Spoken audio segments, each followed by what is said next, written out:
Boncel mau makan ikan. Iya, kesukaan ikan boncel nih ikan selar ya, 1 ekor. Mau makan ikan? 1 ekor. Oh iya. Ntar dihabisin tapi ya. Ya. Iya, ya udah ntar dikasih. Mana ikannya? Dikasih boncel.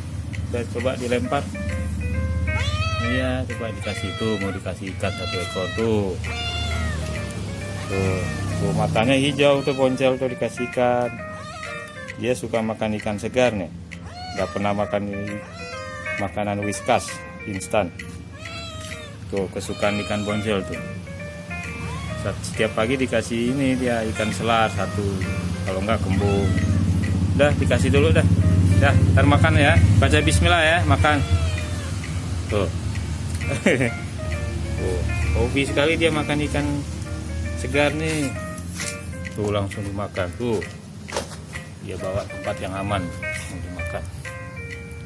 Kucing ini sehat begini nih, dia dikasih makan yang alami, ikan segar. Baru beli langsung dikasih. Kalau digoreng sudah tidak bagus ya untuk kucing. Bulu-bulunya jadi rontok nanti. Ini untuk kesehatan dia juga.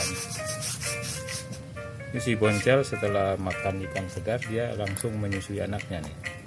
Jadi semakin semangat dia merawat anaknya tuh. Dibelikan ikan segar 1 hari ini 3 ekor nih dia. Makan pagi, siang, kemudian sore. Kalau malam ikan tongkol yang ini yang sudah dimasak ya. Oke, begitu saja informasinya tentang si boncel. Assalamualaikum.